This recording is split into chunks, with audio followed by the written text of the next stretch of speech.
There was something about us together in Bruges that, you know, you couldn't get them back together and do something lesser. You could do something very different, and I think that's what we've done. He goes into these awful places armed with compassion and empathy. Well, he puts himself out there. He puts so much into his work, and then he puts so much into the capturing of his work. But will I tell you something that does last? What? And don't say something stupid like music. Music lasts. Knew it! People who've spoken to me about In Bruges really love them as a pairing. I have great admiration for Colin in every way possible. I love him as a human being in terms of just the way he carries himself. And he brings that to the process. Both of us trust each other in this whole thing. So for me, that's part of the chemistry as well that happens on screen, is the fact that I think myself and Colin trust each other fundamentally in that regard. I love the man. I mean, I've been a fan of his for years, you know, a fan of his long before I did In Bruges with him and stuff, and to get the chance to work with him again, it's just a dream for me. I love working with him. I would have liked more scenes with him. I'm a bit greedy. What are you doing? I don't know. For fuck's sake, like. Well, it was definitely written for them, and I mean, they're great actors, but they're also great comedians, you know, and they don't play it as funny. That allows you to nail, I think, the comedy, but also get to the sadness of the piece. It's collaborative with Martin, and he draws people around him who are collaborative. He's remarkable. Martin's mischievous, you know, he's got a gorgeous heart, a very deep and sincere kindness and compassion.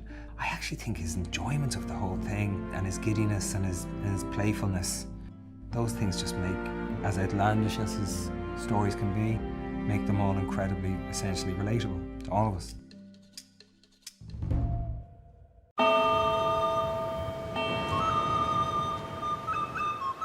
Colin's sonny Larry. Didn't you and he used to be the best of friends? We're still the best of friends. No, you're not. Who says we're not? Sit somewhere else.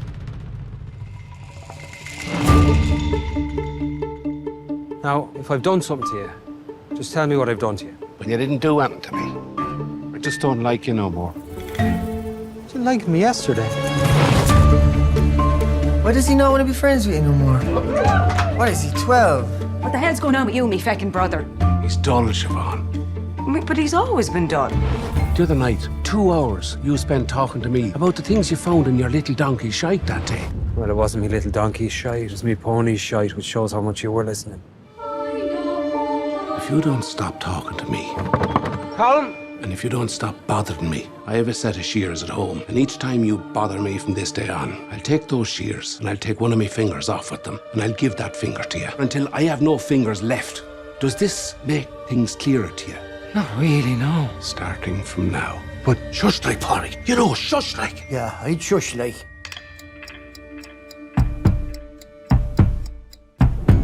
Would you not want him to have to do the one finger to see if he was bluffing, like? No, we wouldn't. Because worse comes to worse, he can still play the fiddle with 4 fingers, I bet ya. Go on back to your own gang now, Polly. And talking to me! Are you? Why aren't you talking to Porrick no more? That wouldn't be a sin now, would it, Father? No, but it's not very nice either, is it? Do you know who we remember for how nice they was in the 17th century? Who? Absolutely no one. Yet we all remember the music of the time. Everyone to a man knows Mozart's name. I don't, so there goes that theory.